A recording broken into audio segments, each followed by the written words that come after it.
Hello, good day, good morning, good afternoon, wherever you're joining us from. Welcome to today's training workshop. So we have lots of participants in the process of joining us. So we're just going to give everyone a moment or two to get yourself set up. We've opened the session just a minute or two early to allow for that. So welcome. Feel free to introduce yourselves in the chat whilst we're getting started. If you'd like to say hello and let us know what location or organization you're joining us from today, and we'll get the session started in just a minute or two. Thanks, everyone.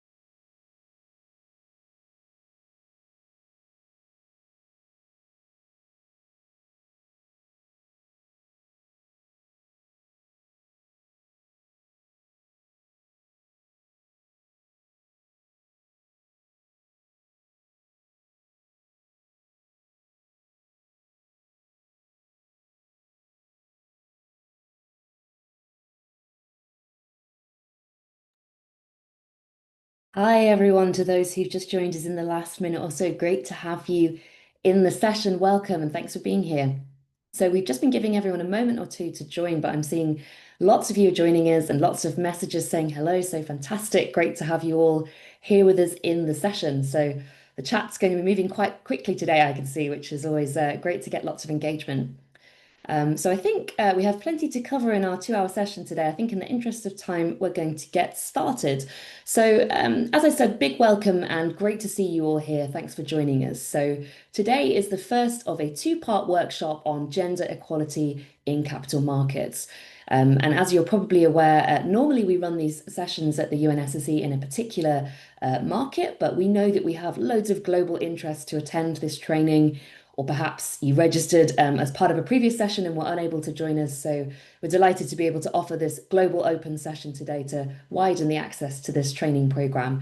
And I think this will make for a really unique session as well, with lots of different global perspectives. So do feel free to share that as we go along as well. And I think there'll be some really interesting opportunities to exchange thoughts on this topic as well from different perspectives.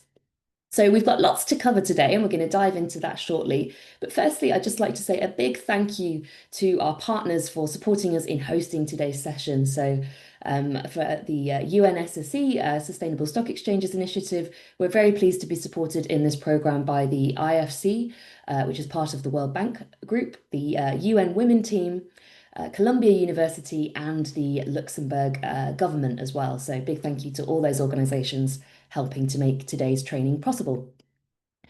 So to get us started, we're going to have a short recorded opening address to the session from a representative of the IFC, which, as I said, is the private sector arm of the World Bank Group. So these comments will come from Marima Zupcevic, who's the Principal Corporate Governance Officer for the IFC, on their global lead on this topic. So we've got a short video which we'll play for you now, where Marima will just open the session for us with some opening comments. So thanks for sharing that, Landon, and I'll let you hit play.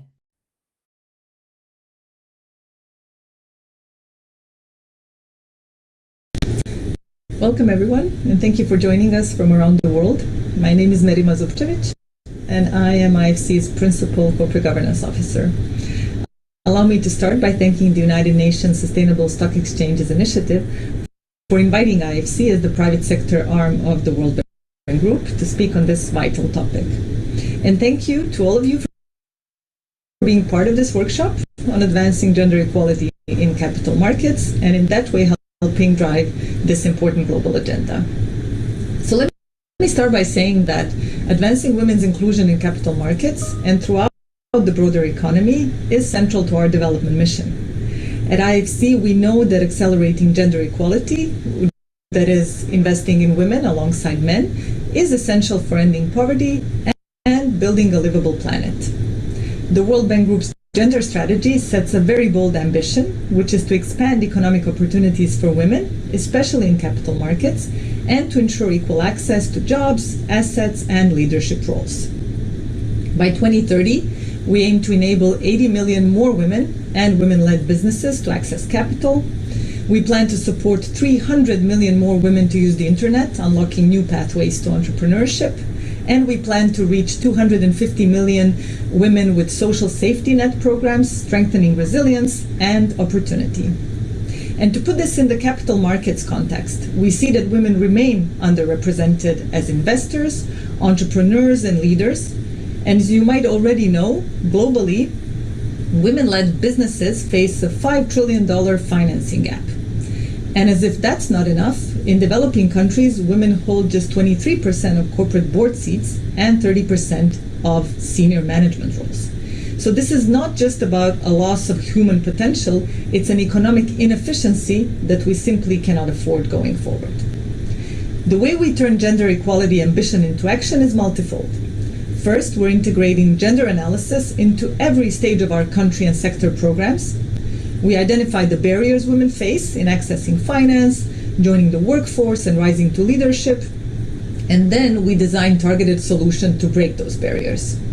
Second, we are mobilizing capital and partnerships through innovative tools like blended finance, sustainability-linked bonds, and guarantees. We're working with governments, financial institutions, and the private sector to unlock new funding for women entrepreneurs and women-led enterprises. Additionally, we are investing in knowledge and capacity, supporting legal and regulatory reforms, financial literacy, and business training for women. And finally, we also examine our own practices. IFC is EDGE Gender certified, and we make sure we walk the talk in how we manage our equity portfolio. Over 50% of IFC's nominee directors on various company boards where we hold equity are actually women. There are many impacts that we are proud of to date, from our policy work in Morocco that has increased women's representation on corporate boards and has boosted venture capital investments in female-founded startups, to the work in Ethiopia, where nearly 24,000 women have secured business loans, creating jobs and driving local growth. Through IFC's Women Entrepreneurs Opportunity Facility and global partnerships like WeFi, we've invested nearly $3 billion in financial institutions to on-lend to women and help facilitate additional $3.6 billion in financing across 80 countries. This is how we move from strategy to impact, by breaking down barriers, mobilizing resources, and investing in women's potential at every level of the economy. I'm especially happy to represent here IFC's corporate governance team, one of the sponsors of today's workshop, through our Women on Boards and in Business Leadership program, which is led by my colleague Anita Vivo and supported by the government of Luxembourg. We're thrilled to work with partners like the UN SSE initiative and UN Women to build real momentum for change through awareness and capacity building efforts such as this workshop. So let me close by saying a big thank you. I hope this workshop energizes you, sparks fresh ideas, and equips you with practical tools to advance women's inclusion in your markets and organizations. Our partnership with UN SSE is proof that real progress does happen when we work together, so let's keep driving change. Wishing you a wonderful day.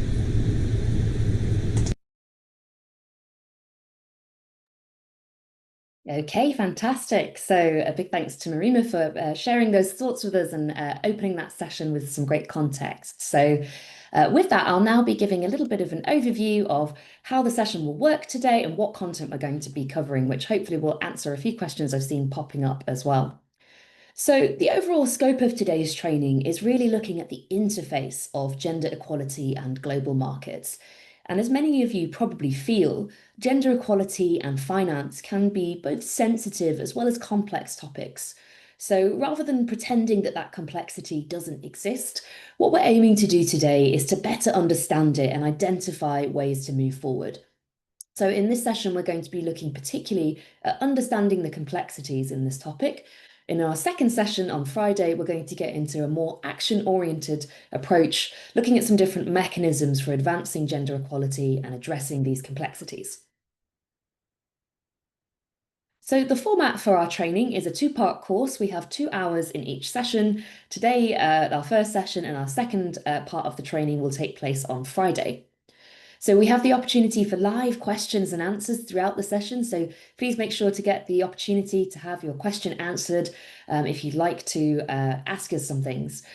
And also, we'd really encourage you to participate in the interactive aspects of the training program. So making sure to use the polls that we'll show a few times, and we'll also be using another interactive tool called Menti as well.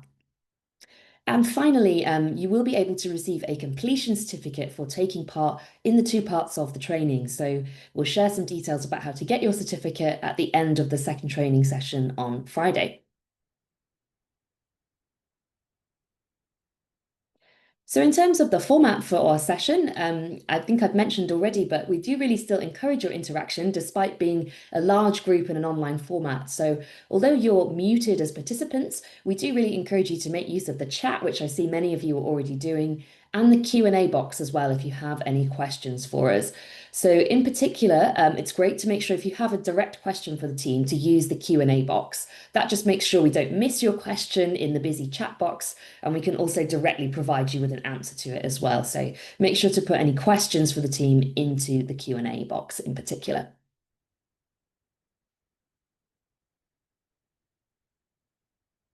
Great. So now let me give you a little bit of an overview of who's going to be delivering the training for you today. So at the UN Sustainable Stock Exchanges Initiative, we have our Academy team, which we run all of our market training programs through. So I'm Fiona Quinlan-Wells, and I'm joined by my colleague, Landon Wilcock as well from the SSE team. And alongside us today, we're very pleased to be joined by someone who's far more of an expert in this topic than us, Miwa Park from the UN Women team. So Miwa is the WEPS coordinator. So we'll hear more about the WEPS later, but that's the Women's Empowerment Principles. Hi, Miwa. And Miwa will be taking us through an overview of that as a tool that you can use to support your organizations on your gender equality journey later in the session. And then towards the end of our training session as well, we'll also be joined by an industry guest speaker. So we have Eureka Murasawa joining us from Bloomberg, and she'll be talking to us about how Bloomberg work with gender equality data as part of their indices and scoring approaches.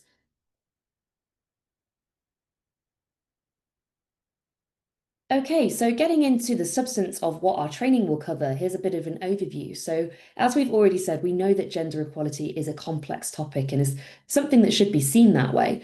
So, maybe if you think that gender equality is a simple issue, it's something you haven't perhaps thought enough about yet. But to guide us through that complexity, we've broken this training down into a number of different steps that both individuals and organizations can take to help them to address that complexity and consider how they can enhance gender equality in their operations and processes.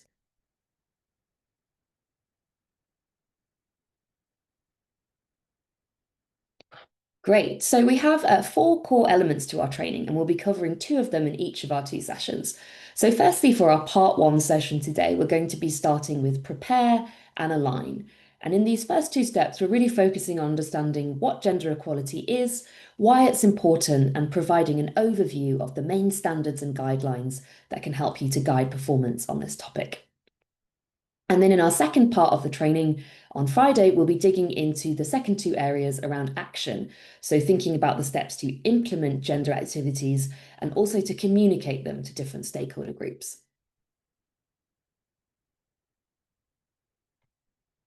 So really from there, we want to take you into 2 particular learning objectives for today's session.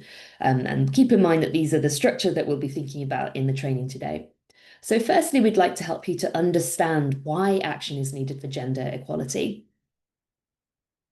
And secondly, we'd like to help you to identify what tools you can use to improve gender equality in your own contexts and organizations. And then in terms of our agenda for today's session, that's just a quick overview for you there of how we're going to break down that content. So roughly half of our time on each of those 2 different steps, and we'll take a short break in the middle as well, and then wrap up with some time at the end to cover off some resources and next steps and answer any questions we've not had the opportunity to cover via the Q&A yet. But as I say, we encourage you to make sure you're asking your questions in the Q&A throughout the session, and that will allow us to get back to you in the background whilst the presentation is ongoing as well. Okay, so to kick things off, we'd like to get you used to using the tool Menti that we're going to come back to a number of times throughout the session. So we encourage you to get involved with the Menti exercises as a good way to continue to build your own thinking on these topics. But our first question is just a bit of a warm-up to get a sense of how much you already know about gender equality. So the easiest way to access Menti will be to click on that link that you can see that Landon has just shared with you in the chat box. If you also want to access Menti via different options, you have two other routes. So firstly, you can use that QR code that you see at the bottom of the screen I'm sharing now. And you can also go to menti.com and enter that 8-digit code that you're seeing currently at the top of the screen as well. But as I've said, you've got that direct link in the chat that will take you there. So that's probably your easiest option for now too. But great. So the question we wanted to get started with was just to get a sense of how confident you are in your knowledge of gender equality in global markets, how comfortable you would be discussing this topic with others, and how likely you would be currently to take action to improve gender equality in your organization. And we have that sliding scale from a low likelihood or confidence on the left to a high confidence or comfort on the right as well. So it looks like overall, we're all feeling sort of middling to high confidence already on average, a bit of a mix across the group, but feeling maybe the least confident in the particular areas of gender equality and global market, and maybe most confident or interested in taking action to improve gender equality. So fantastic to see so many of you maybe already engaged on this with your organizations or keen to know what more you can do. So thank you very much for sharing that with us. So encourage you to keep Menti open as a tab on your computer because we'll revisit that same link later in the session. But now I will reshare the slides and we've really sort of started there with just a bit of an overview, but now we're going to be moving into understanding why it's important to enhance gender equality and looking in particular at that connection to finance, which is what this first unit is all about. So pleased to hand over to my colleague Landon, who'll get us started on that. Thanks, Landon. Great. Thank you so much, Fiona. And welcome again to everyone. It's great to be here with you today. And as Fiona said, we're going to dive in together on how gender connects to finance. So we have three main sections in each unit, narrowing into the topic a bit more with each unit. We'll start by first looking at what the case for action is. Then we'll narrow in a little bit more and look at market trends. And for this unit, we'll look specifically at how markets are doing in terms of gender equality progress. In the final section, we will hone in on terminology that will help us communicate about gender equality. So the first question is that you may have is why does gender matter? And to many of us, we already know exactly why it matters for many reasons. But to start, we'll highlight the equality between genders is indeed a human right. It's widely documented that women and girls experience adverse impacts of business activities differently and often disproportionately. They also face additional barriers in seeking access to effective remedies. Moreover, because of multiple forms of discrimination, different women and girls may be affected differently by business activities depending on their age, color, caste, class, ethnicity, income, disability, gender identity, perhaps if they live in a rural location versus an urban setting, based on migration status, if they're indigenous or a visible minority. So there's many aspects. That's quite a long list. But there's many aspects that can influence how someone is treated and their lived experience. But what that's all to say is humans are complex beings with many elements that make up their unique identities. And as such, this topic of gender equality is also a complex and interconnected topic. The document you see here on your screen now is the UN Guiding Principles on Business and Human Rights, or UNGPs. which are the global authoritative standards to prevent, mitigate, and remediate business-related adverse human rights impacts. We've flagged on this slide 4 principles that we want to briefly cover to help us understand the obligations that businesses have. The first principle here, principle 14, that we want to highlight indicates that the responsibility of business enterprises to respect human rights applies to all enterprises, regardless of their size, sector, operational context, ownership, and structure. The second principle we're highlighting is principle 16, which encourages businesses to express their commitment to meet their human rights responsibility through a statement of policy that should have certain characteristics, which you can read more about in the document on your screen that we'll share in the chat. I do really recommend taking a look at it if you have not already had the chance to do so. The third principle we wanted to highlight is principle 20. This principle highlights that to verify whether adverse human rights impacts are being addressed, businesses should track the effectiveness of their response by using sex disaggregated data. That's something we'll talk a lot about in today's and next session is data collection and sex disaggregated data. But they recommend using sex disaggregated data collected in line with a human rights-based approach and outcome indicators developed in consultation with affected people and gender experts. As mentioned, we'll be discussing this more, but it's also important to recognize that even if data is not made public, it's important to disaggregate the data so that you can make better decisions internally and identify any issues as they arise. Last but not least, Principle 21. This highlights the important role of communication. According to this principle, businesses should communicate and be prepared to communicate externally, particularly when concerns are raised by or on behalf of affected stakeholders. Business enterprises should communicate adequately and easily accessible information to the affected stakeholders regularly, and both the information and means of communication should be responsive to gender discrimination and the differentiated impacts experienced by women and girls. What's important to consider from a financial perspective is that in addition to being the right thing to do and having a positive impact on society, organizations should be considering the repercussions associated with violating the human rights of employees, partners, and stakeholders. Policy or legal risk and reputational risks are important risks to be considered for gender equality and social related disclosures as well. It's also important to note that sustainable development depends on equality of genders. You might or probably recognize this image here as the UN Sustainable Development Goals, or SDGs. There's 17 of them. And gender equality is on its own as SDG 5, but it also contributes to all the other SDGs as well. So gender equality is a bit unique in that way. It's its own SDG, but it's also cross-cutting across all SDGs.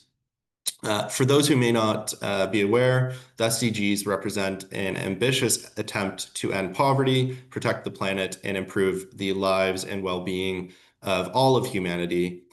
If you'd like to see how gender equality does link to the different SDGs, as I mentioned, you can have a look at Annex 3 of the SSE guidance on gender equality for exchanges.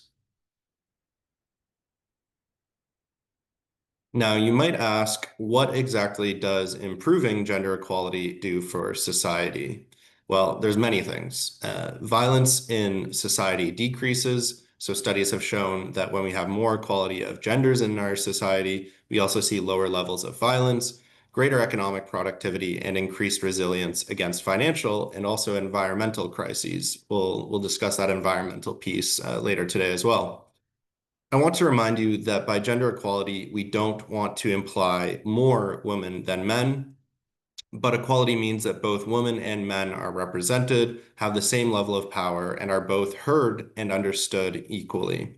However, to achieve equality, in many cases, we need to provide extra supports to the less represented gender, which in many cases today is women. To give you an example of the extent of impact that gender equality currently has on society, a study by the World Bank estimates that the loss in human capital wealth, sorry, due to gender inequality is over 160 trillion. So it's quite a massive number to wrap your head around.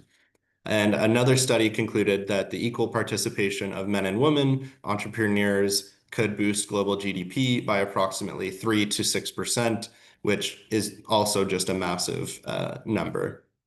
To read more about this, I recommend clicking on the links in the slide in your handout. I'll take this moment to note, I posted a few times in the chat, but the slides are available on this event page. So please do check them out and download them for additional reading and review. With that, let's discuss some more of the benefits of equality. So promoting gender equality of genders has been found to have positive social, environmental, economic, and business benefits. If we narrow a bit deeper into the benefits that companies can find from enhancing equality in their organizations, we see evidence that companies with higher levels of diversity, both gender and ethnic, at the executive level are found to show higher performance than their less diverse counterparts in both profitability and long-term value creation measures. We also see that different genders have different attitudes towards risk.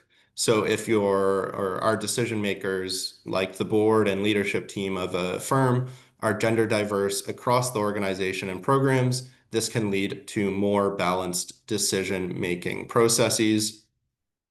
We also know that different genders experience the world differently and therefore have different views and ideas, which can benefit companies by having diverse and different views and ideas. We also see that companies with workplace policies that support and promote gender equality are better able to attract and retain their talent. Attracting and retaining talent are obviously so critical in such a competitive business market today. We've also seen that gender lens investing, mandated investments globally has increased significantly from just 100 million in 2014 to 2.4 billion in 2018. And we also see that companies with more diverse boards and senior management teams demonstrate better environmental, social, and governance ESG performance.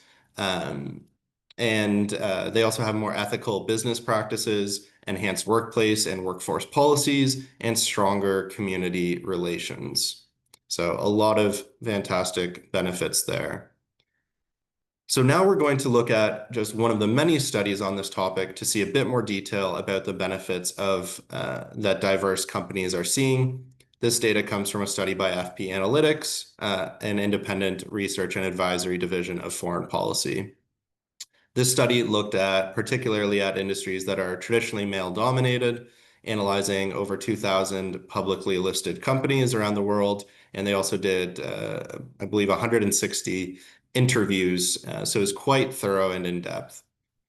But the study found that companies with more women on their board have on average a higher profit, greater transparency, and higher social ratings. So let's quickly look at those three stats.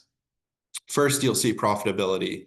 So the study found that companies with the highest percentage of women in management on average were 47% more profitable than those with the lowest percentage of women on management.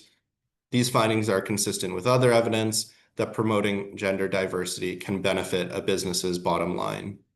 In a study by the ILO, or International Labor Organization, women interviewed for the study detailed how they're leading their organizations on new revenue-generating paths, advancing innovation, and advocating for harm-reducing practices, as well as increasing transparency to build stakeholder trust.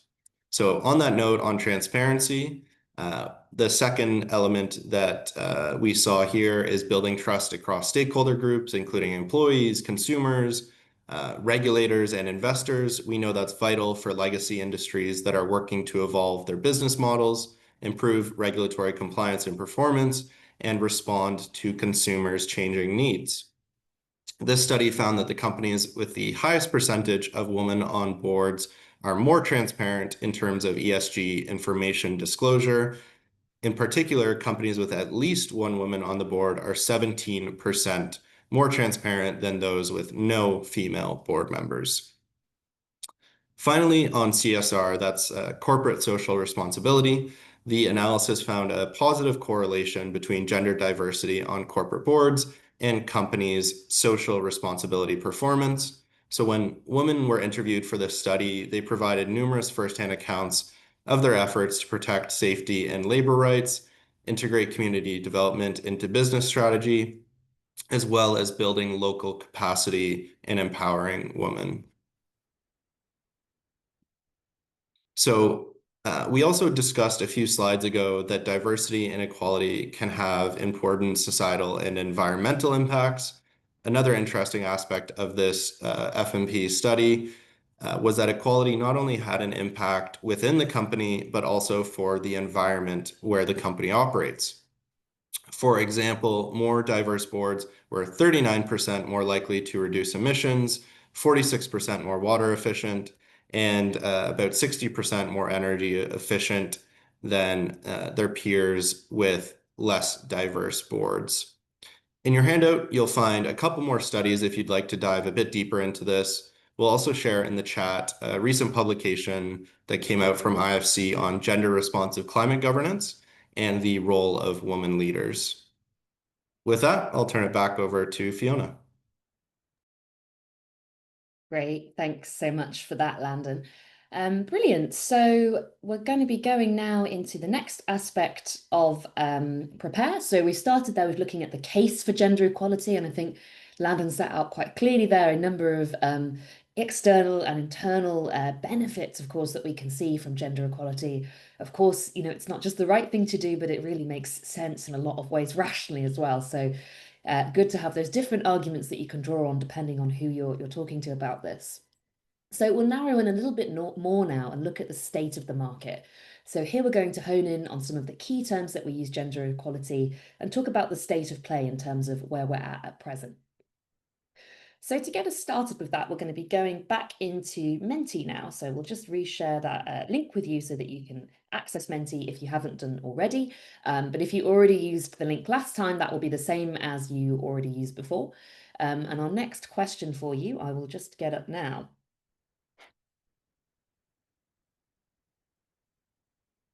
And then I'm going to share my screen so that we can have a look at the answers together.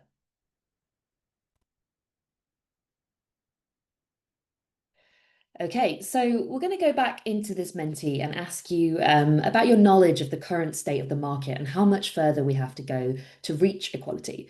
So as you're already doing, I can see many of you have got the hang of this. You can move the slider on that scale to make a guess as to when you think we're going to achieve gender equality on our current trajectory and progress. And so your answer can be anywhere from 0 to 500 years, but just in increments of 10 years. So I see lots of you who've already given us a guess on that. I'll maybe give it a moment.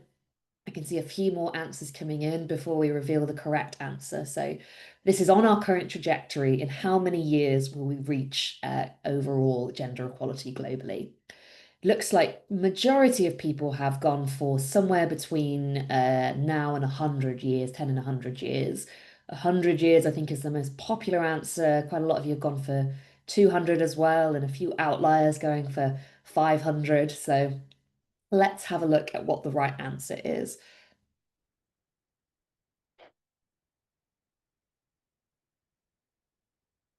Okay, so it's 285 years. So unfortunately, it's still a very long time before we're going to see gender equality on the current trajectory. And this data point comes from a report by UN Women, which we'll share with you in the chat as well, which says that it's going to be almost 300 years or 285 before we reach gender equality. I will note that this measure differs based on how we measure gender equality. So, for example, the World Economic Forum also do a global gender gap report, and this indicated that it could be 130 years to achieve equality based on their calculations. So perhaps some studies are a little bit more optimistic, but overall, we are not seeing any indication that equality of people based on gender is something that's going to be achieved in our lifetimes. So clearly, there's quite a lot more work to do here, as I think you'll agree.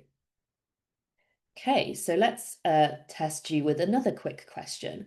And our next question, so we've done some studies on this topic at the UN SSE, in particular looking at companies listed on the largest stock exchanges in the G20 and a few other markets as well.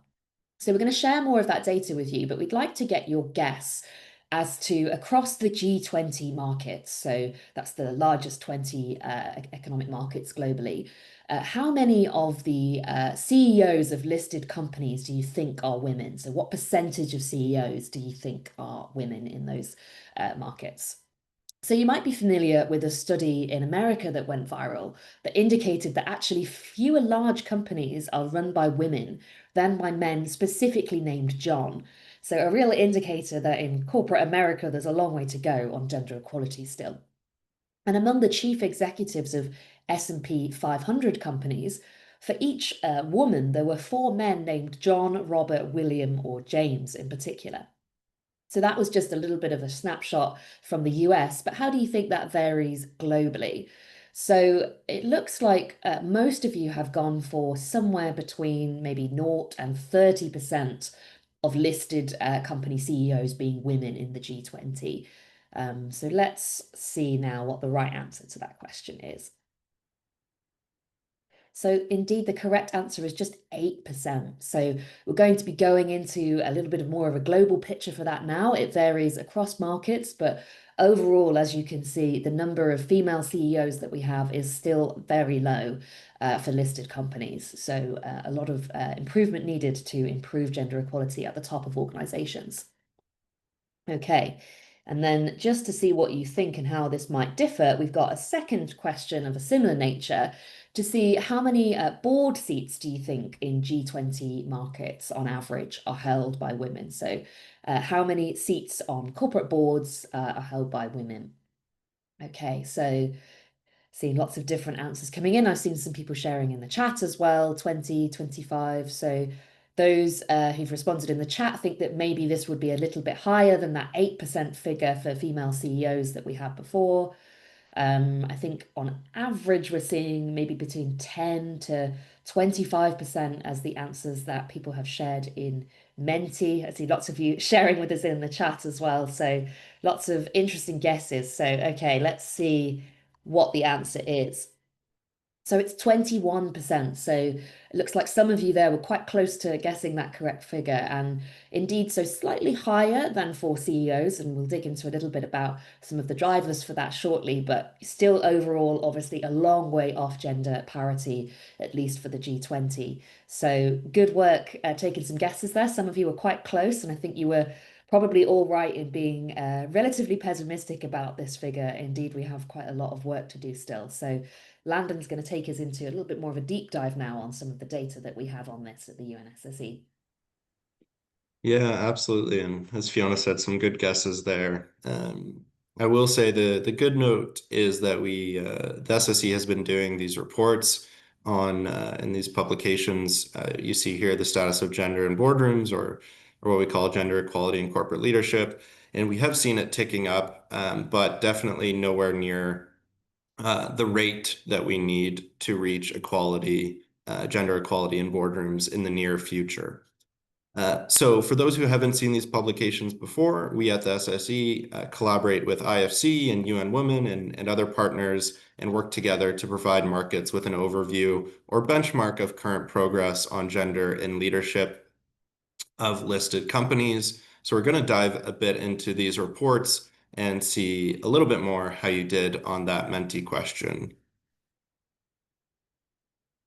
So this is last year's report on G20 and regional analysis. We're currently doing data collection for next year's report, so stay tuned on that. And on your screen now, you'll see the first section of the report, which covers the G20. We'll also share a link to this publication in the chat in case you'd like to review it in a bit more detail in your own time. And these reports can all be found on our publication page. This data really serves as a benchmark for exchanges and other relevant institutions in their efforts to promote women's full and effective participation in and equal opportunities for corporate leadership positions. And with that, let's dive a little bit more into the data. So this first table we see on the screen shows that the average percent of boardroom seats held by women in the G20 for 2024 was about 23%, with an overall positive trend line. So that's the trend line I mentioned, is that you see in the second column a lot of green numbers. So that's good to see with year-over-year increases. But still, there's a couple countries that aren't increasing or maybe stagnating a bit.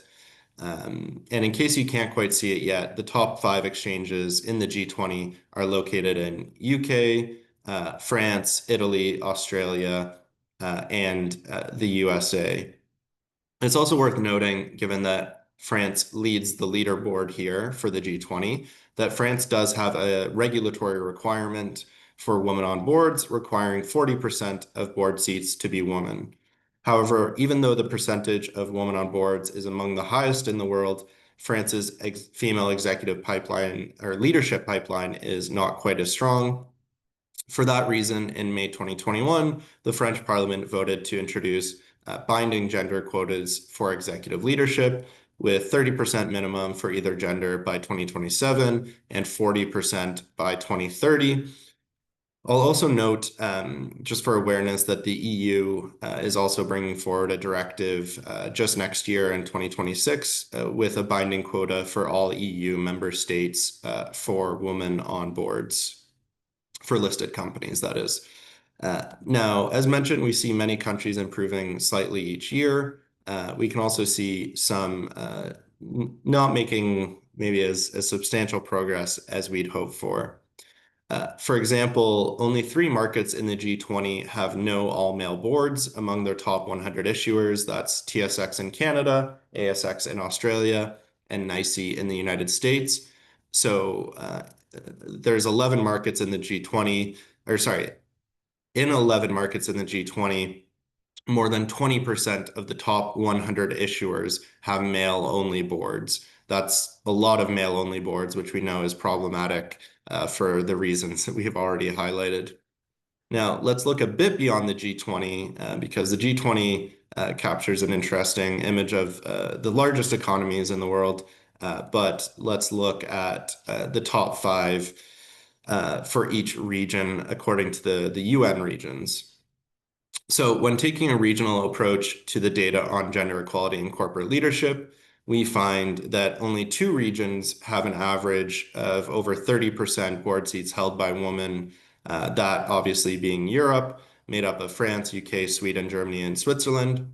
As mentioned, the methodology for this report is taking, for these regions, sorry, is taking the top 5 markets by market cap. So obviously these regions don't include every exchange in a region. So I note that this 30% figure I mentioned is significant because it's been highly researched that at least 30% representation is required for fair power distribution and for the less represented group to be heard. So as you see there, 5 of the 7 regions are still below that 30% threshold.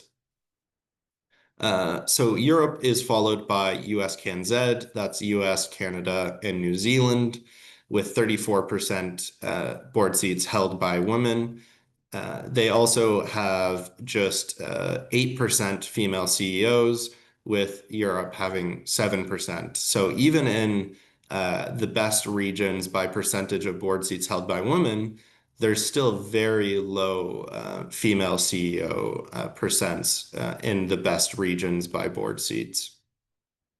I'll also note that even when 37% of board seats are held by women, there's only 9% female board chairs. So even if women make it to the boardroom table, they're still very unlikely to actually be the board chair. I'll also note the positive thing with Europe and US CanZ is that there's only about 2% all male boards. So at least those 2 regions have really reduced to getting close to 0, having no all male boards. I'll note now the Africa region comes in third with 24% board seats held by women.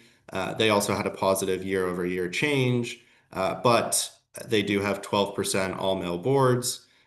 And a bit better, they're actually the best in terms of female CEOs among all the regions.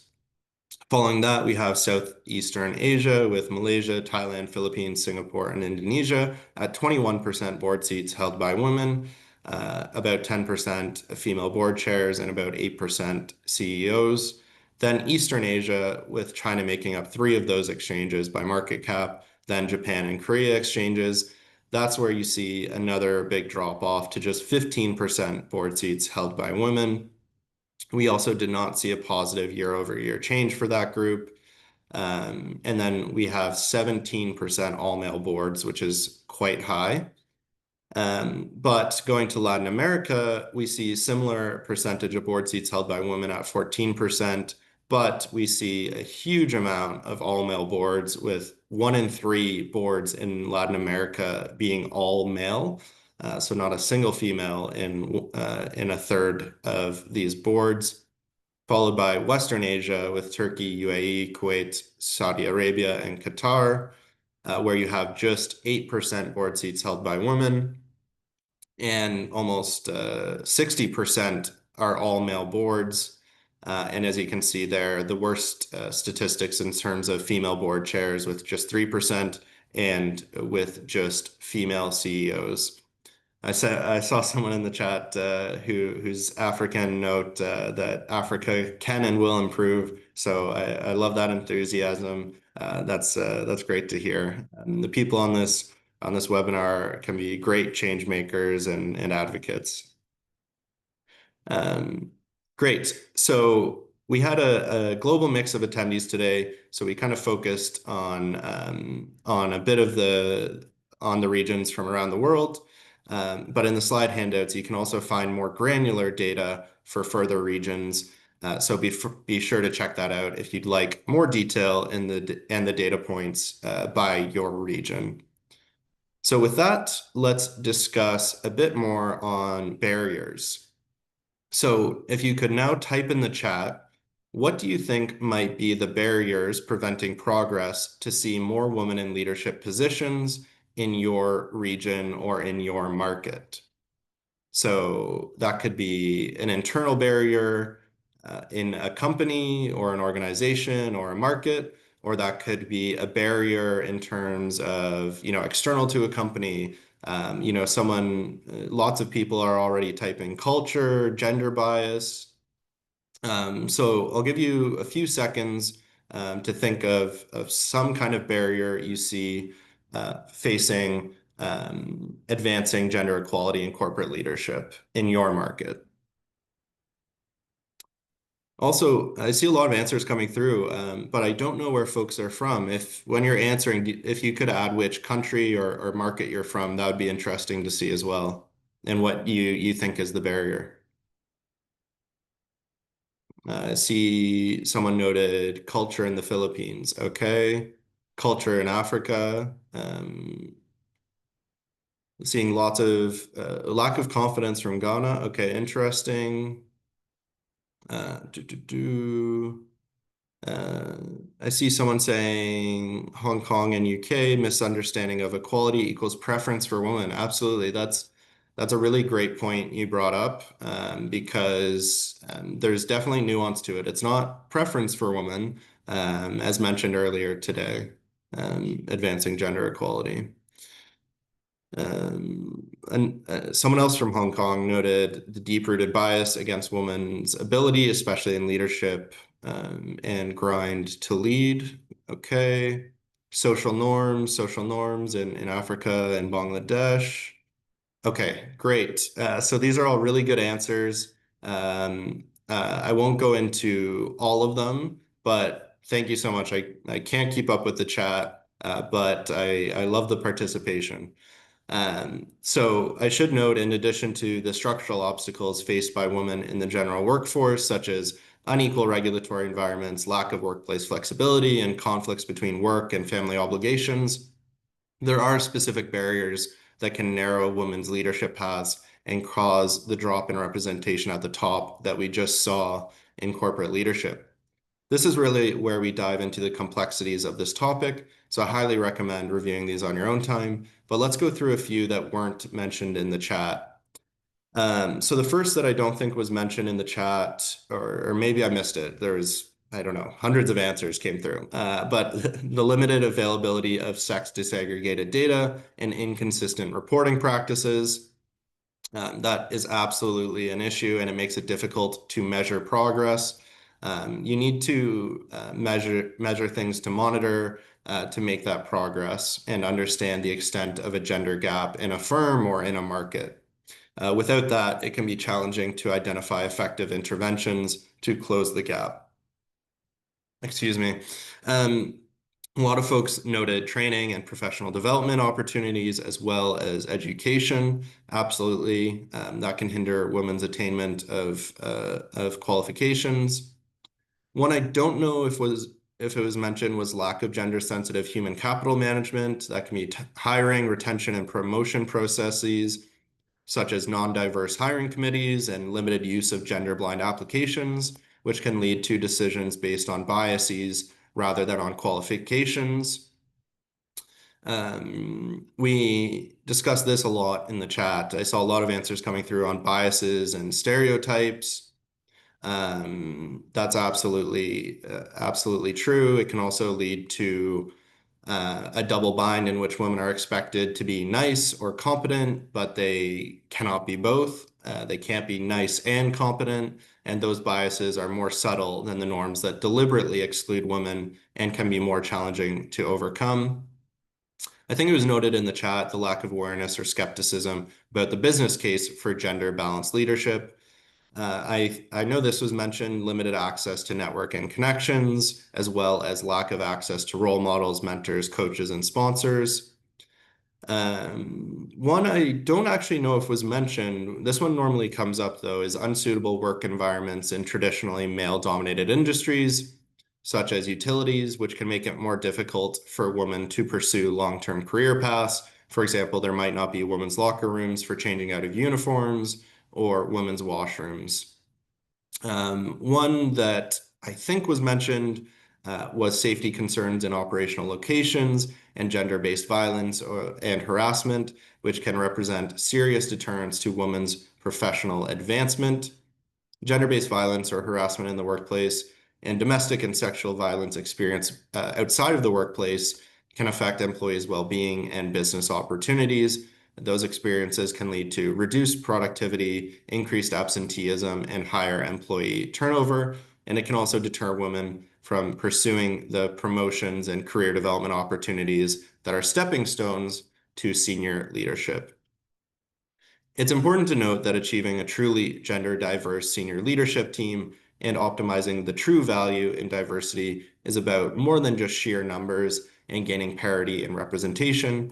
The key is ensuring that men and women have equal voice and agency once they're in those leadership roles so that they can all contribute to determining their organization's path. To increase the number of women leaders and prepare them to take on leadership roles, companies must truly invest in women in the workplace. This means attending to the culture and purpose of their organizations. It means adopting a more people-focused business model as part of an approach that integrates an ESG orientation into all aspects of operations. Um, And with that, I know I mentioned this earlier, but we did want to just briefly mention this gender responsive climate action piece, which looks at barriers in gender responsive climate action.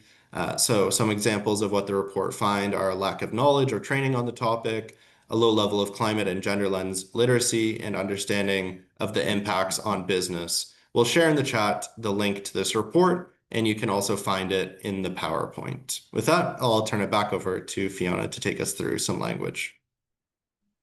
Great. Thank you, Landon. So great. Thanks, everyone. And thank you so much for the very active participation in the session as well. This makes things always more interesting for us as well. So this is great. Before we go into the break, we're going to look a little bit more into the complexity of this topic and focus on some of the key terms to use when discussing gender equality. And so to help us with that, we have another Menti question to share with you all, just to get your sense of some of the key terms and what gender means to you, really, before we'll then go into talking about some more official definitions. So I will share my Menti screen again, and if you wouldn't mind, Landon, just resharing the link in the chat again for anyone who might need it, that would be great, thanks.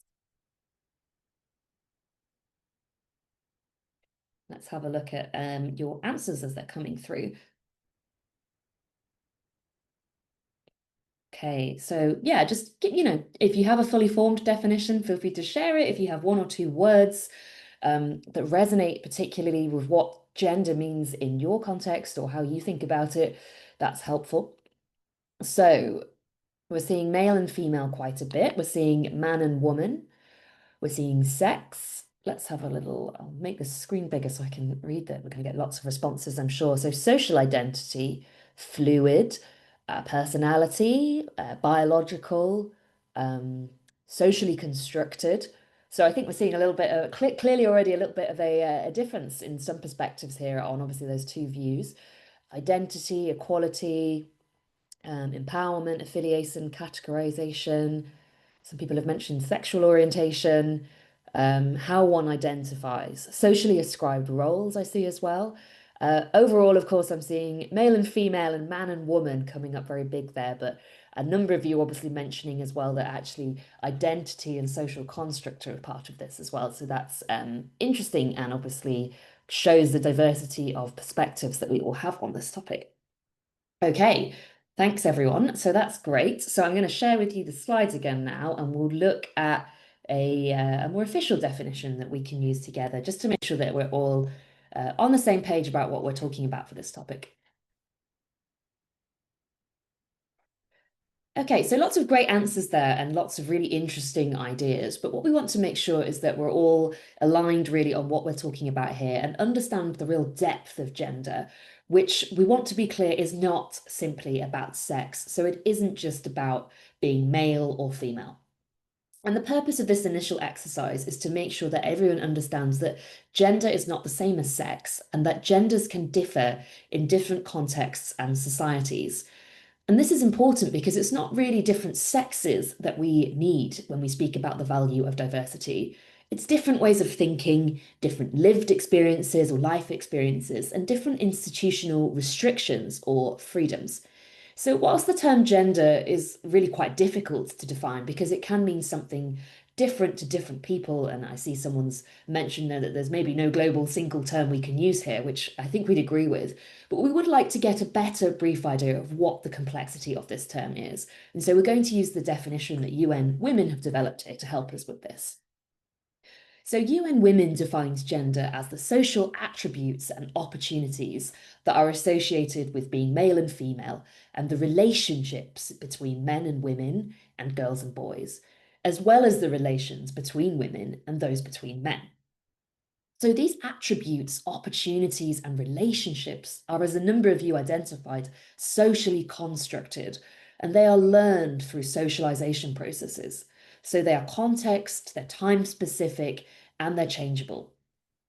So gender determines what is expected, allowed, and valued in a woman or man in a given context. And in most societies, there are differences and potential inequalities between men and women in the responsibilities that they're assigned, the activities that they undertake, access to and control over resources, as well as decision-making opportunities as well. And so gender is part of the broader socio-cultural context. And other important criteria for socio-cultural analysis would include class, race, poverty level, ethnic group, and age. So I think what's hopefully clear from this is that gender is not quite as simple as male or female. Gender can be influenced and defined based on the nature of certain relationships, based on hierarchies, on history, on context, and on institutions or norms. And most importantly, when we're discussing gender equality today, please remember that we're referring to equality of the genders more holistically and not simple measures such as increasing women on boards. So feel free to explore this and other gender equality terms I see someone's asked about the definition. You can find those in that UN Women Gender Equality Glossary that's available to you in the slide handout that you can get from the webpage. So another key thing we want to dive a little bit deeper on, that I'm sure perhaps you've heard of, is the acronym Diversity, Equity and Inclusion, or DEI. And so we're increasingly seeing DEI as a focus and terminology used in organizations. So why do we have all of these three elements? And maybe why do we not just have a diversity team or just an equity team? So we'll talk a little bit more about the importance of why we have each of these elements. So starting with equity, and equity is all around ensuring that there's an equitable power distribution among people. So you can think of equity as providing women and men with the same microphone that amplifies their voices to the same extent so that everyone can hear them equally. And you might be thinking, well, isn't that the objective? Well, not quite, because it's just one part of the picture. So let's say, for example, that our objective is equity or equal power distribution, but we don't have any women in the organisation to distribute that power to, or no one to pick up the microphone. So this is why it's also important that we focus on diversity. And diversity is around ensuring representation. So the act of inviting the underrepresented gender to join the organisation or join the committee or leadership team enhances the diversity of that group. So think of diversity as having enough seats at the table for diversity to be represented. And again, this is where different lived experiences are important to organisations. So it's not enough to have the microphones at the table to make sure everyone can speak the same volume, but also enough chairs so that a diverse group of participants are actually at the table together and able to speak. So now if we have just those two, diversity and equity, sometimes an issue we can get is cultural assimilation, where we may have women in the room, but they're expected to act like men and they're going to struggle to get their real perspective across, or maybe to hold on to that position. They might feel frustrated. And so it's no good to give people the microphone if they're not willing to speak, or maybe don't feel comfortable to do so. And so that's why we also have inclusion. And inclusion is all around the behaviors and practices of making people within that community or organization feel welcomed, making sure that they have equal opportunity to connect, to belong, grow, and contribute in the organization. And so this is really where, bringing all of these things together, we can say that diversity is being invited into the room, equity is then having the empowerment to speak at the meeting, and inclusion is being listened to when you speak. And so this is something that can apply at a boardroom, but it can apply across the organization as well.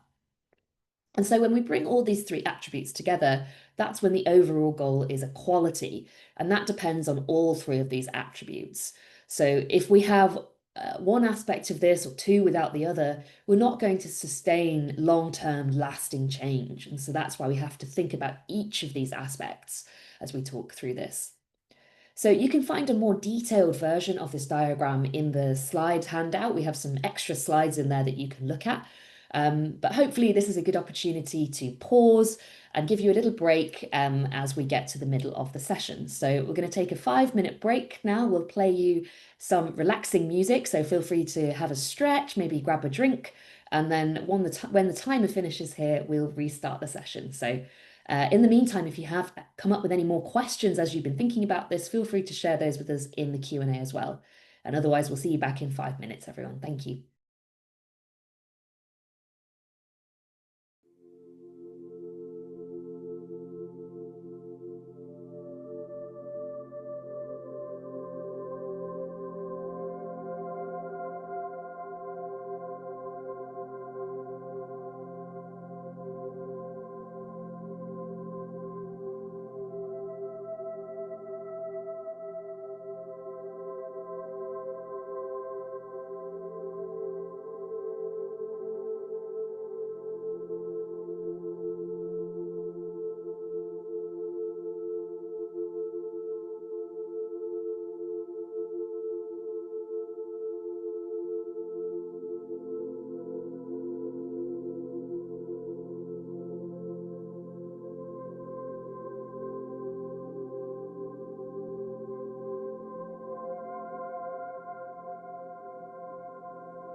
Okay, welcome back from the break. Hopefully, you had a chance to grab a cup of coffee or tea or stretch your legs.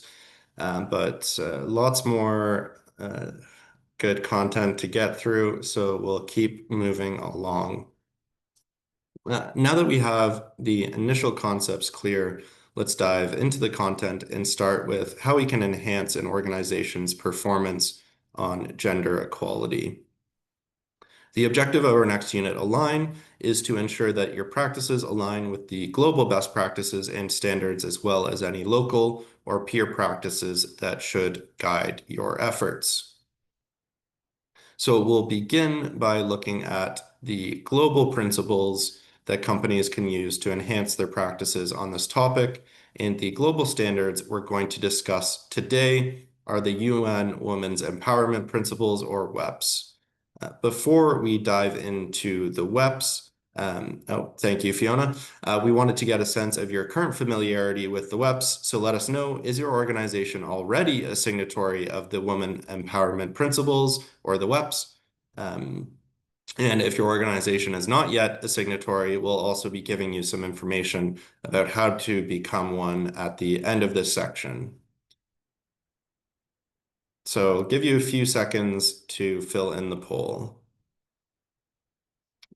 Seeing lots of yes coming through, but sadly, lots of no's as well. But that's okay.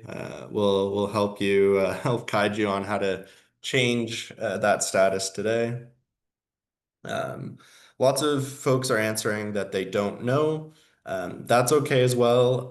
But we encourage you, if you're not sure, to find out and advocate to change that to a yes. I see folks answering in the chat. Please use the the poll if you don't mind. Okay, but we'll leave it there. We have over 250 responses. That's great to see. So I'll end the poll there. But good to see at least 20% yeses coming through. But with that, we're very lucky to have with us today an expert on the UN WEPs. As was introduced at the beginning, Miwa Park is joining from UN Women today. Oh, sorry. Thanks. Sorry, having slight technical difficulties on my side. But Miwa is joining from UN Women today to help provide an overview of the UN WEPs and to answer any of your questions about the WEPs. Before she gets started, however, let's play a quick video that introduces the principles.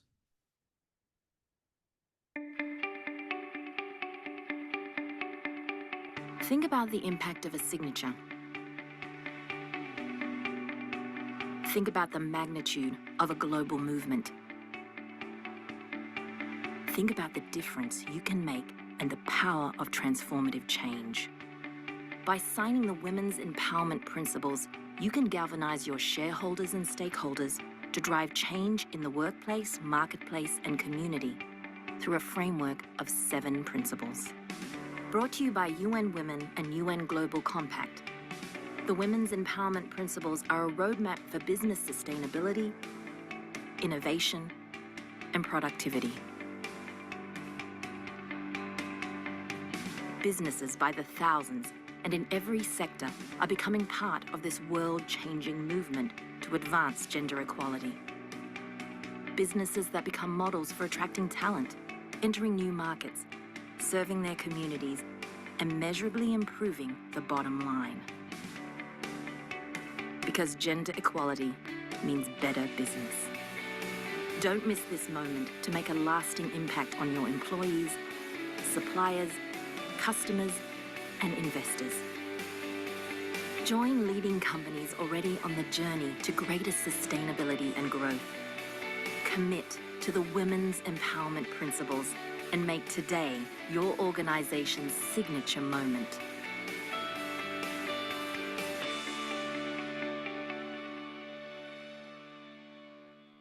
Okay, great. Hopefully that was a helpful introduction to the UN Women's Empowerment Principles. But as mentioned, we're very fortunate to have with us an expert on these principles. And with that, I'll turn it over to Miwa.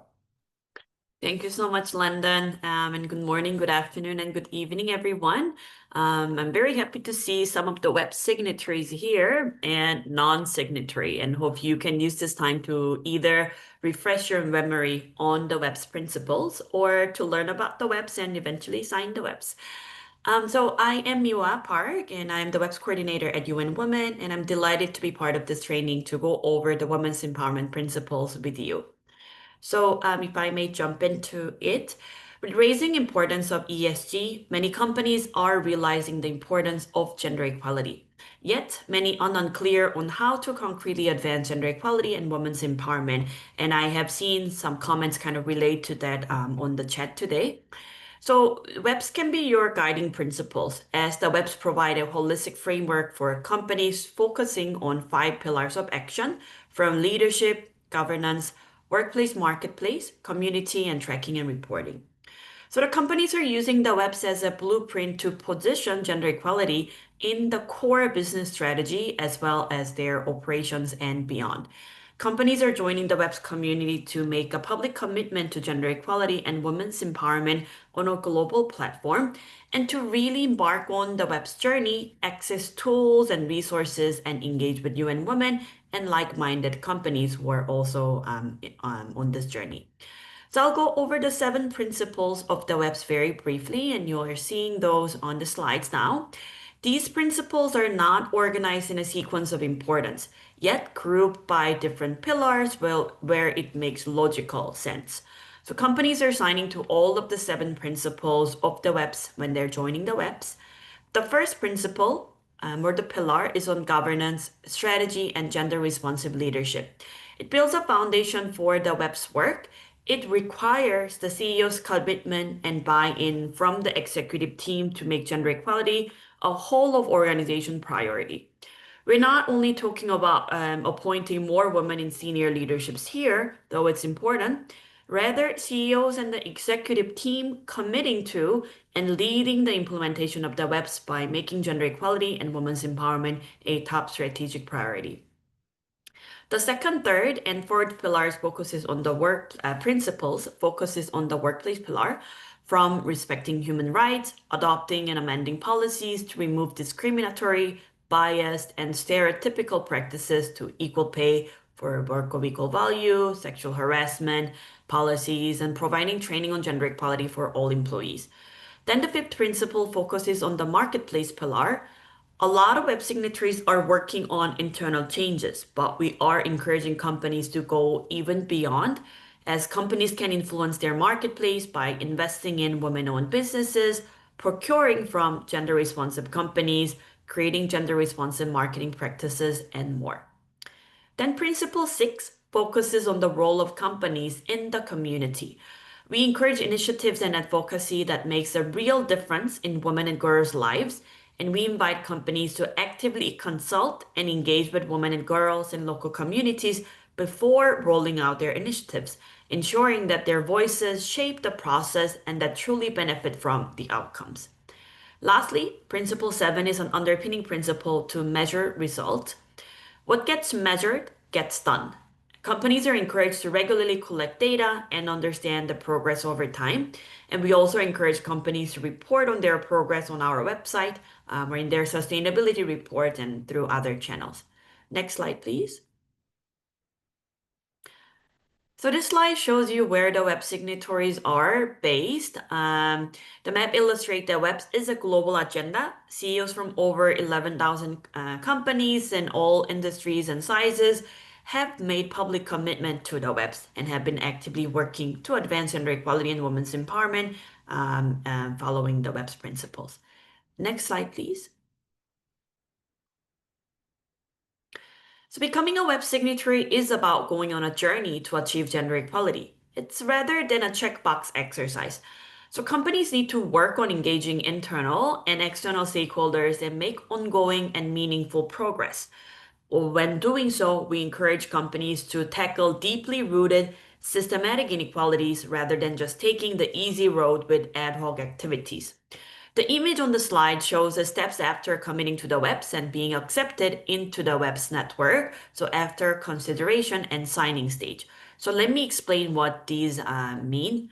So activate. Activation is where your commitment becomes action. By developing a strong action plan with clear goals and key performance indicators, your company can turn intention into measurable progress. This steps begins with honest reflection, understanding your strength, but identifying areas for growth and addressing gaps. Through web self-assessment and the creation of your web gender action plan, you lay the groundwork for the lasting impact on gender equality across your business. Then next stage is engage. Engagement is about broadening your impact. As part of the web's community, you have the opportunity to involve your employees, business partners, clients, and customers in building a gender inclusive ecosystem and value chain. By fostering dialogue and collaboration, you extend the reach of your commitment beyond your own company, driving change that is collective, sustainable, and transformative. The next stage is sustain. Sustaining progress means ensuring accountability by tracking results, by collecting gender statistics and sex disaggregated data. By communicating your progress, sharing experiences, and reflecting on lessons learned from the active and engaged stages, your company reinforces its commitment to gender equality and women's empowerment while inspiring others to do the same. Next stage is reporting. Transparency and accountability are key to sustaining progress on gender equality and women's empowerment.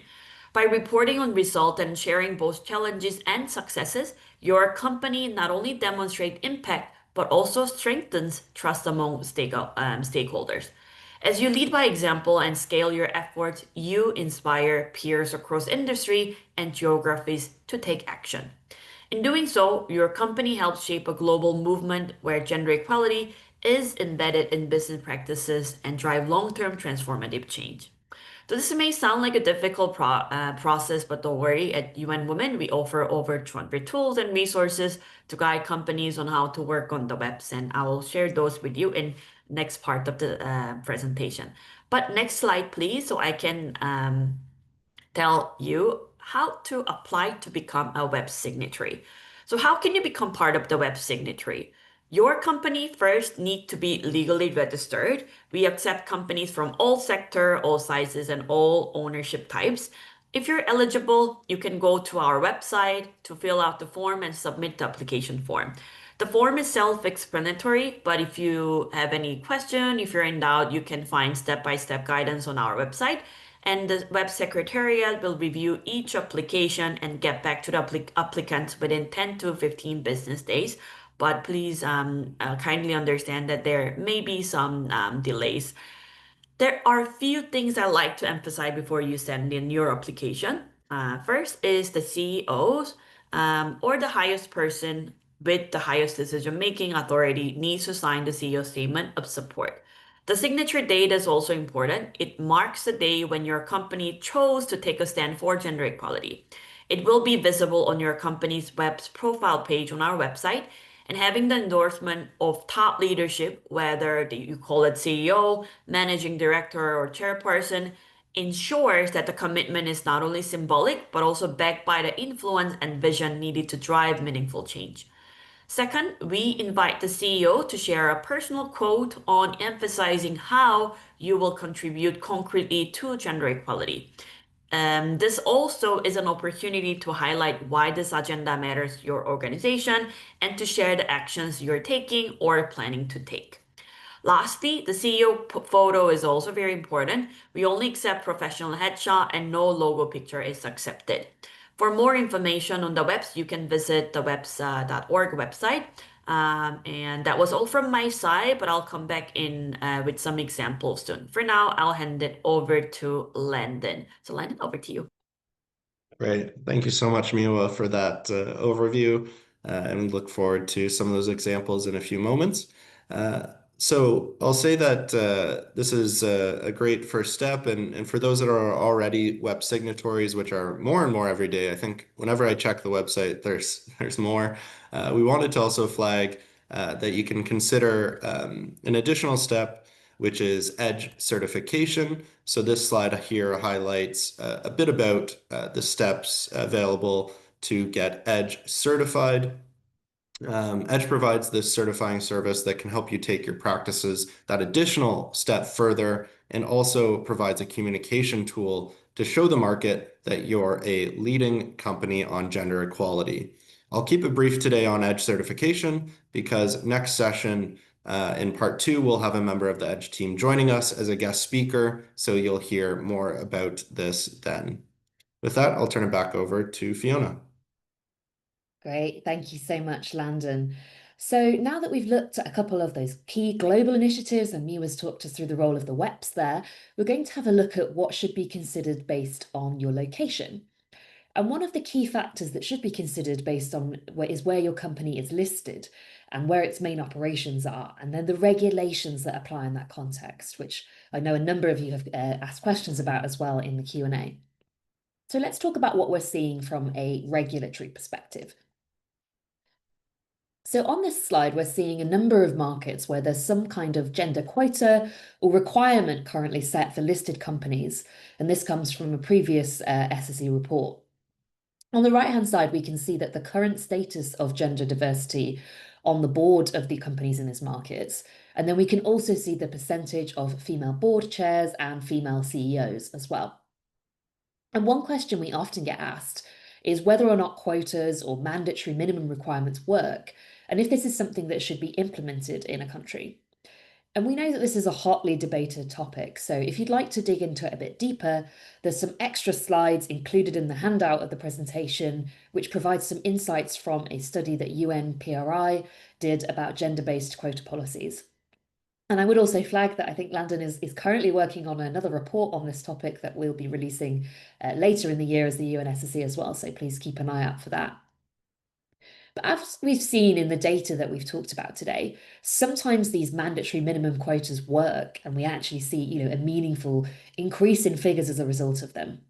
And then sometimes we don't see that change and it doesn't really work. And so why is that? Well, whilst it's not entirely the reason, a part of this can be because it really depends on how the actual companies in scope of that regulation implement these quotas and what actions are taken by the company, and therefore how that rule or regulation might be interpreted by employees within the organization. So we're going to work through a bit of a hypothetical case study together down at the company level now to see what we mean by this and explore how a company implementing it could really affect the end result. Okay, so to do this exercise, we're going to be discussing two hypothetical companies. So we're going to call one of those Peacock PLC and one Owl Inc. So as you've probably guessed, these are entirely made up companies, but the discussion we're going to have on their decision-making processes is based on research into real companies.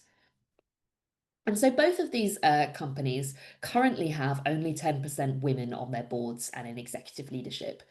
But actually, they both have a much more even gender split when we get down into lower level or operational positions.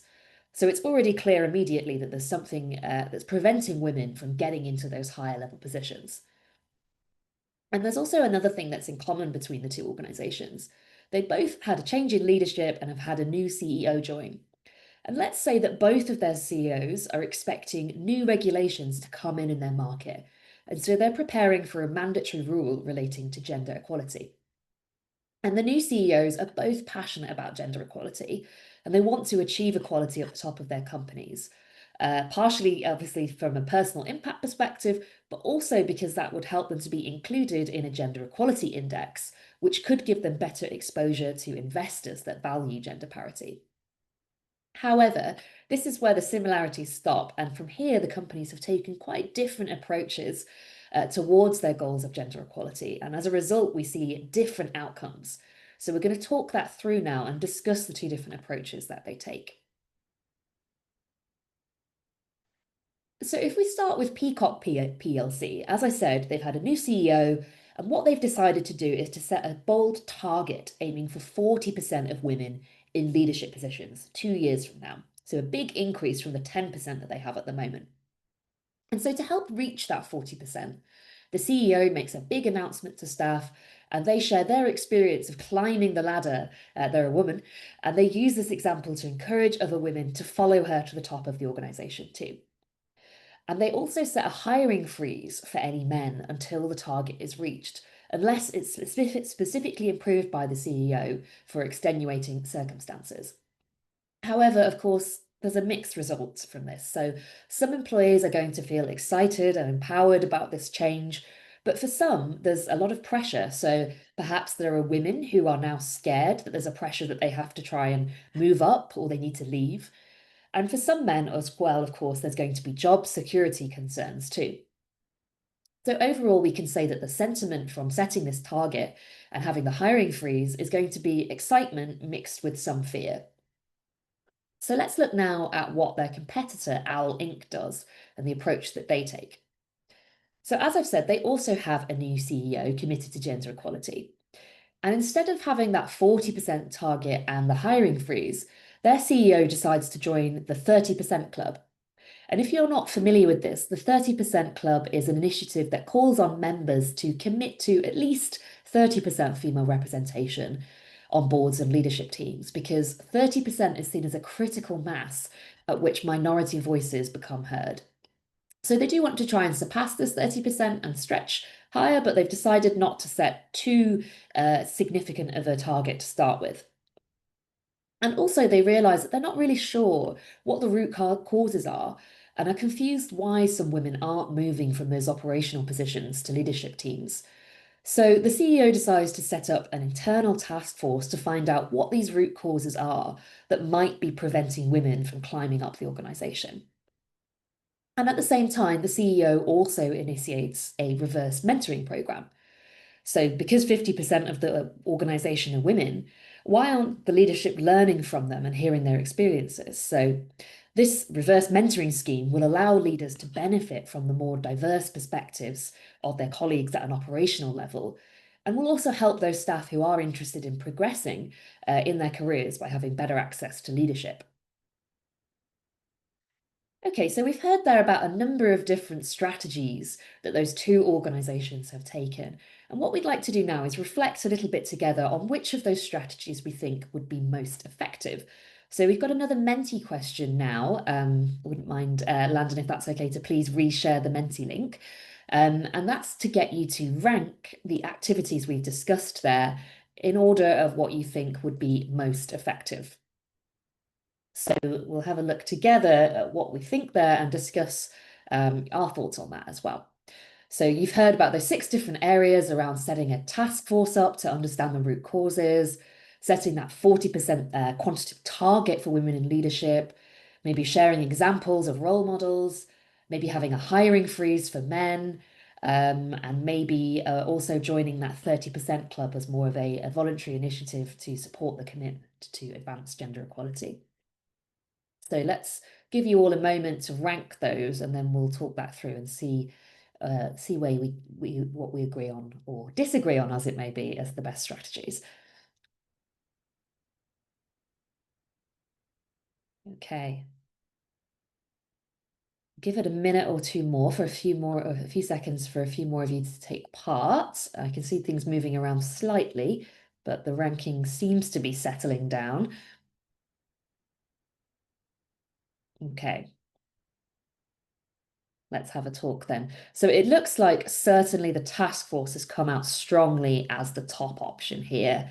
And indeed, I think we'd probably agree with you there. So creating a task force is a really good starting point because, of course, that's going to allow you then to get to the bottom of what is really driving the issues in the organization and to identify those root causes, because a lot of organizations maybe don't take that step and then they don't really get to the heart of what it is that is the real barrier to women in advancing into leadership roles, and maybe don't sustain change for that reason. And then in terms of setting that 40% target, it's quite interesting to see that many of you have ranked that as something you'd see as quite effective. So this is an interesting one. So there's obviously 2 things we've talked about here, either setting that 40% target or joining the 30% club. So although 40% is a higher percentage, and this target then suggests that this is the ambition or the highest level expected, so it almost sets a ceiling in some regards, but the 30% club goes with more of a minimum approach of we need at least 30% women to get those minority voices heard But after that, we should be, stretching to get towards full equality. So some people would probably argue that joining the 30% club would be a bit more effective because it's almost as though that 40% target acts as a cap then. And also can, as we've talked about, create some concerns in the organization for maybe moving too quickly and not understanding the root causes first. And then I see sharing the personal examples and role models coming in well there. Definitely something that we would, think is very helpful. So this is important, but I think the point here is that that's quite a one-way form of communication. So that's kind of a top-down communications approach. But this is where maybe having a combination of both those examples with a reverse mentoring program is helpful because the reverse mentoring really allows a two-way dialogue between leadership and the wider employee base because it's through that scheme that leaders can then really hear from other employees as to what some of the challenges would be rather than just sharing downward in the organization, as it were. And as we've talked about, we would have our concerns about a hiring freeze because although that's going to potentially drive in the short term, maybe change quite significantly, we might here have some challenges because as we talked about in that diversity, equality and inclusion equation, that wouldn't necessarily be taking the whole organization along with us. And we might struggle then to get the right women in the right roles if we're moving too quickly in that regard. Okay, but thanks for sharing your thoughts on these. I think it's always really interesting to see what others think about this. But we'll take it back now to have a quick wrap up on the two different organizations and how we think their approaches may have played out.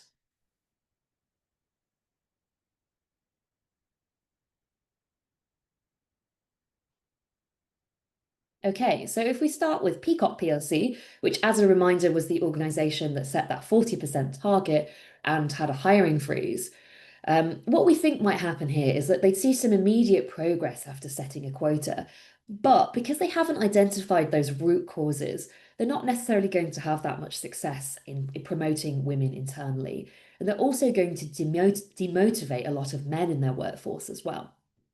And so what we also see as well is that they then have to do more external hiring to meet these quotas they've set themselves. And sometimes that means it's going to take longer to find the right candidate for the role. And maybe they won't always have the right candidate as well, which can then have negative perceptions on the culture change that they're trying to drive. So overall, more recruitment costs, perhaps not very good stability and sustainability in the women that they put into those leadership roles, and some negative impacts on their organizational culture as a result. So overall, although the CEO had great intentions, we think that because they didn't really get to those root causes, they didn't necessarily effectively address the issues. Okay, so we'll go then on to Owl Inc., which as a reminder was the one who decided to join the 30% club to have the reverse mentoring program and those kinds of initiatives and get the task force to get to the root cause of things. So as you're probably going to guess now, we think that more holistic approach that they took would have been better to tackle the root causes. So what that task force actually helped them to find is that they were specific barriers such as maybe more inflexible working arrangements, maybe biases in their benefits policy, or a lack of support for women as well, which was preventing them from being able to succeed. So by getting to the heart of what those issues were, they were able to identify more innovative approaches that helped them to push forward on this agenda more sustainably and more rapidly as well. So we can also say as well that we would hope that they would potentially save resources on not having to hire external staff, as Peacock PLC had to resort to, even if perhaps some of those initiatives that they put in place may have required extra resource to implement in the first place. Okay, so hopefully that was a helpful way to work that through. We'll come back to this culture point a little bit later in the session, and I won't talk about this in detail in the interests of time, but just a few points highlighted on this slide I think are good to think about when you're considering your organization's culture to help you really take a structured and systematic approach to addressing these issues. But to wrap up this section, we're just going to have a quick poll to get your views on the connection between these points and financial performance. So we've talked a little bit about this in some senses, but we'll be moving on to it a bit more tomorrow. But wondering really, what do you think that Apologies, I'm running the wrong poll. I'm going to stop that and run the right one. Sorry about that. I went too early on that one. This is the correct poll. Sorry for that. So this poll here is around how your company should improve its financial performance. So which of these measures do you think that we've talked about will be most effective for helping to improve financial performance from gender equality? Give you just a few seconds to answer this. So sorry to have to move quite quickly, but just want to make sure we've got plenty of time for our remaining segments as well and our guest speakers. So a bit rapid fire, but I'm going to end the poll there and share those results with you because I see many of you are getting this right. Indeed, we'd say that options 1, 3, and 5 there are all really important. So implementing those policies, collecting disaggregated data that helps you get to the heart of the issue, and also having targets. But it's important to have those three things working in unison and not just implementing one without the other, because it's with having those three things together that you can take a stepwise approach to understanding the issues and driving change. Okay, thanks everyone for responding to that. So this is going to move us now into the final segment of Align, which is all around peer practices. And for this, I'm going to hand back over to Miwa, who's going to take us through a few sector and industry specific case studies as well. Thanks, Miwa. Of course, Fiona, thank you. So here are some examples of implementing the web signatories. I didn't share any examples in my earlier presentation as I was waiting for this section to come. So here on our website through case studies and web brochure, you can find different stories and different practice cases from web signatories. But here I'd like to share two cases per two pillars, workplace and marketplace. First case is from a bank in Sweden. A leading bank in Sweden tackled the gender pay gap across its 16,000 employees in Estonia, Latvia, Lithuania, and Sweden. To ensure fairness, the bank introduced a job evaluation system that is regularly updated and compared roles across the organization. This approach allowed them to measure and monitor pay equity effectively, and the bank's initiative is backed by close monitoring and regular reporting, which has strengthened the transparency and accountability. The next example is actually one of my favorite ones, as it gives a lessons learned to always consult with your stakeholders and keep in mind of the cultural context. There was a textile manufacturer in Pakistan who had invested a large amount of money to provide an on-site childcare facility for their workers to use, as majority of the factory workers were women with young children requiring childcare. Yet, they later found out that nobody was using this facility. The company then consulted their employees and found out the standard norm in the community in Pakistan was for children to stay at home with their grandparents, who are the main caretakers. So the company then changed its approach and instead offered childcare subsidies, which was welcomed by the employees. So always consult with your employees and keep in mind of the cultural context. Then moving on to the marketplace, a financial platform based in the US had a goal to boost the amount of lending to women entrepreneurs, especially from small businesses, providing them with greater economic resilience and independence. Then they created a specific fund that looks into improving the flow of capital to women-owned businesses and lower their cost of capital. A second example is from a group of companies from the global watch and jewelry sector, from all brands and suppliers across over 18 countries that participated in a gender responsive procurement pilot led by UN Women. As the first industry-wide effort to embed gender equality into their supply chain, the pilot mapped key gaps in their gender responsive procurement or procurement in general. By moving from company level pledges to collective action, the initiative sets a precedent for how whole industry can transform global supply chain to advance gender equality and women's empowerment. The companies are currently pursuing the second phase of the pilot, where we are going to co-create supplier questionnaires, code of conduct, and more. Next slide, please. In the earlier presentation of mine, I said that the Web Secretariat offers over 200 tools that can help you on your web journey. And we have various case study, templates, thematic guides, and learning modules and more that can help you to be one step closer to your gender equality goal. And here are some key web tools for you to stay ahead. First one is Gender Action Plan module. This is a roadmap for the process of developing a gender equality and women's empowerment action plan. And in combination with the women empowerment principles, gender gap analysis tool, it helps your company to embed gender equality into its strategy and operations. So we provide a gender action plan template for those interested in creating one as well. Next one is a tool related to workplace pillar, gender responsive recruitment checklist. So it has been developed to guide companies to practice gender responsive recruitment. It can be used for your in-house HR department as well as for outsourced recruiting firms and headhunters to guide your company towards more inclusive recruitment. We found out that talent acquisition starts from your job posting. But for instance, if it's very male-centered and some languages, you have male language and female language, and if you're using certain language, it's blocking entry for the other parts. So that we're encouraging companies to take use of this to really review how your job posting and your job recruitment and your recruitment process is gender responsive. And this is only available for web signatories. And as a lot of people ask in the Q&A section, it is free to become a member of the webs as long as you're eligible. The last tool is the Gender Responsive Procurement Assessment tool, which helps companies to advance gender equality in their marketplace by helping them assess their procurement policies and practices are gender responsive. We encourage web signatories to use this tool themselves and to invite their suppliers to do the same, thereby amplifying the impact across the whole business ecosystem. These tools are available for free at webs.org, so you can visit our website. And I will hand it over to Fiona now. Thank you. Great. Thanks so much for highlighting those, Miwa. I'm sure some really helpful resources for organizations to consider. And we'll be coming back to talk a little bit more about WEPs as well in our next session on Friday.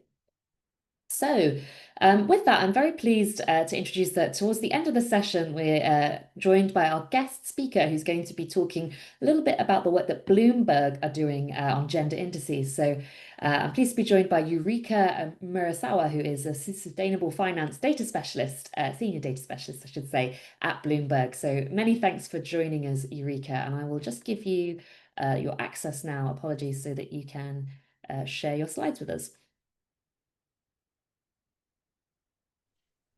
Okay, you should be able to share now, I think. I'll stop sharing from my side. Okay, 1 second. No problem.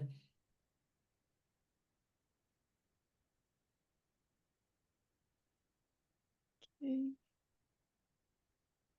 Can you see my slide? Yeah, that's great. Thanks, Eureka. Over to you. Okay, great. Thank you so much, Fiona. Hi, everyone. Thank you for having me. I am Eureka from the Sustainable Finance Data team at Bloomberg. Today, I am excited to briefly introduce to you about the Bloomberg Gender Equality Scores, walk you through how Bloomberg scores gender, share some tools available for companies under our universe to view their broader Bloomberg ESG scores, and conclude with a short training exercise to show how data can challenge initial perceptions. So let me start by giving a brief background on the gender equality scores, or G scores for short. G scores is a globally standardized reporting method designed to acquire workplace gender data. Each metric within the G score is clearly defined to ensure consistency and comparability across different markets and industries. The metrics used to assess gender equality have been carefully selected through a combination of research and internal review by our team. And importantly, the gender-related data is scraped from companies' public filings, and corporates are strongly encouraged to disclose this information to promote transparency behind the data points. So diving into the G scores taxonomy, it is broken down into three main issues: leadership, talent pipeline, equal pay, and inclusive culture. These are further split into sub-issues, which you see on the middle right-hand side, which are constructed of similar types of data fields, such as percent women on the company board, percent women in senior management, gender pay gap data, and etc. The scoring framework is structured hierarchically, where the scores are built of individual fields, which are grouped into subfields, which are further aggregated into broader issues to give you the overall gender equality score as you see at the top. Each component is evaluated on a scale from 0 to 10, with 10 representing the highest level of performance. And now I'd like you to introduce a few offerings Bloomberg provides to companies, especially to ones that do not have access to our Bloomberg terminal and that we score for under your universe. To ensure corporates can learn, view, and challenge the Bloomberg ESG scores and associated data points that we've captured, Bloomberg has launched the ESG corporate web portal. Any company under our Bloomberg scoring universe can make an institutional account for free at the link as you see on the right. And upon logging in, corporates can gain a better understanding of the Bloomberg ESG scores, review what ESG data has been collected from companies' public filings, challenge any data points by submitting the correct value with the public report, which will be reviewed by our Bloomberg data team. Currently, this portal only supports our Bloomberg ESG scores, although we are considering to onboard the gender equality scores to the portal soon as well. In the meantime, corporates can request for a gender equality scores materiality framework to the email address that we will share later. So the materiality framework that I was mentioning earlier is something like this, which will have the granular information on the GE scores and all the input data we have captured by fiscal year. To receive this document, please request from the email address you see down below. And upon receiving this document, companies can review their score and challenge any input data point via the email to the ESG corporate contact introduced here. So now I'd like to shift gears and go over a simple case study together to give you a better idea of what all of this means and investigate how data can challenge initial perceptions. So here we will analyze two companies, Louis Vuitton, a high-profile luxury fashion brand, and Nike, a popular sportswear brand. So firstly, I'd like you to think about the company's high-level social factors at play and any biases you may have. For example, which companies may have been more advanced on their gender equality journey, which may have more policies or initiatives to promote equality in the workplace. Now let's dive deeper with the Bloomberg data, looking beyond the perceptions to see how data can drive your decision making.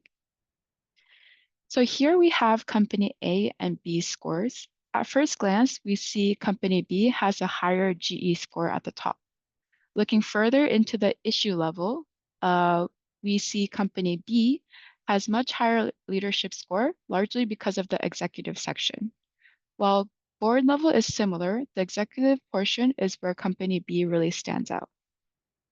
Some interesting underlying data is listed at the bottom as well, where it's evident that company A has slightly more women on board and committees chaired, however, falls off on executives. But company B is a bit more constant throughout all three and does better on the consistency element. Now looking at talent pipeline issue, we can see from the underlying data points at the bottom, company B is at parity, whereas company A is above parity. However, if we look at the talent pipeline score, company B is again higher. This is mostly due to company A being flagged for not disclosing data values, whereas company B is transparent for all data points. And lastly, looking at the last pillar, equal pay and inclusive culture issue, or the benefits available in that company. Again, for the overall play and inclusive culture score, we see company B is doing slightly better than company A. For this issue, most of these data points are binary, as in yes or no, where 10 means they have a policy in place and 0 means they don't have that policy in place. So for example, if you look at the anti-sexual harassment training, backup family care are areas we see the biggest difference, but both do not disclose much information on parental leave, which would be a big impact in this area as well. So now I'd like to take a quick poll. Please answer if you think company A, which had a lower gender equality score, is either 1 for Louis Vuitton or 2 for Nike.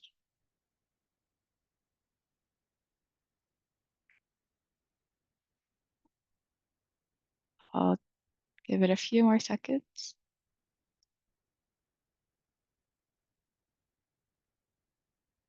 Okay, great. Thank you. Very interesting results. I see it's kind of at par, but a little bit higher with Louis Vuitton as company A.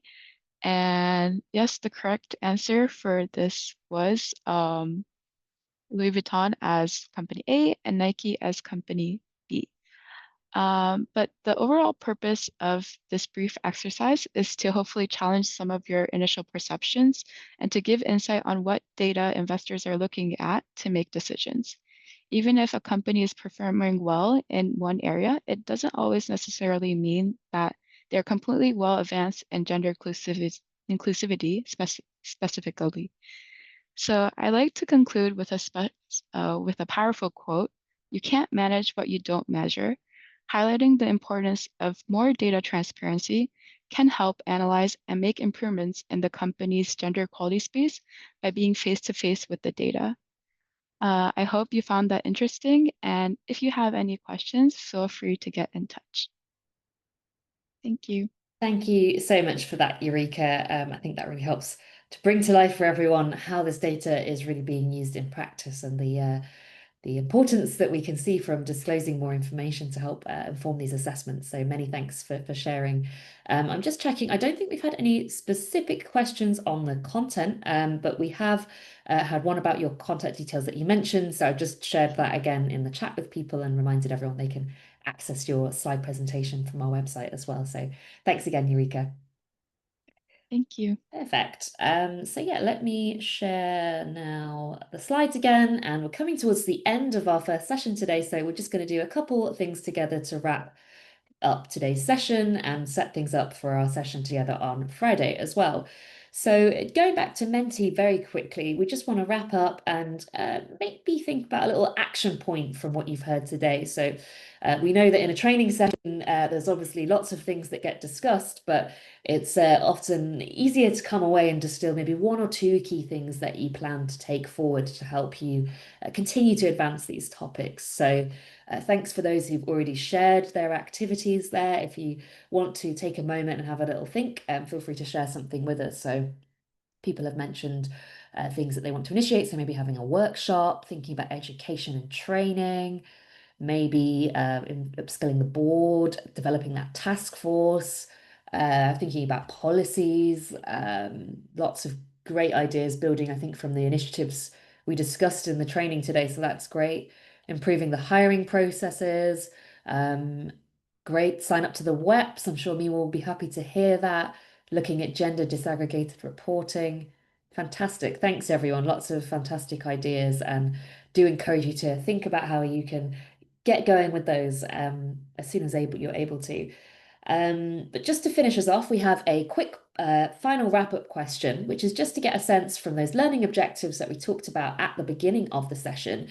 How do you feel now about your level of comfort on these topics? And hopefully a little bit better than you did at the beginning. Oh, I'm seeing lots of people generally coming in quite high. A few people still maybe feeling not so sure, which is no problem. And we hope that at least the resources that we're signposting today can give you the principles to go away and continue to build your learning. But overall, I think certainly on the global markets aspect, which I know was lower before, I think I'm seeing higher scores and overall a decent level of comfort. So great to see that. And thanks everyone for letting us know. Okay, so couple more points. So just to recap then, we've talked a little bit about this already, but I just want to remind you that if you take part in our two parts of the training program, that's today's session and Fridays, you'll be able to receive a CPD certified course completion certificate as well. So please do join us on Friday, as we'll be sharing the information about how to get your certificate after you've taken part in both of our sessions. But otherwise, all that remains is really to thank our guest speakers today. So firstly, to thank our co-facilitator, Miwa from the UN Women team. Thanks, Miwa. She'll be joining us again on Friday. And then a particular thanks to today's guest speaker, Eureka from Bloomberg. Many thanks again, Eureka, for joining us. Thank you. And a final thank you to the SSE official supporters and to our partners for this programme, the IFC, UN Women, the Luxembourg government and Columbia University. And of course, a big final thank you to all of you who've joined us today on the training session. Thanks for all of the really positive engagement and feedback so far. Great to see how you've been able to get involved in our session and share your thoughts. So we look forward to seeing you for our part 2 together on Friday, but wishing you a great rest of the day, and we'll end the session there. Thanks, everyone.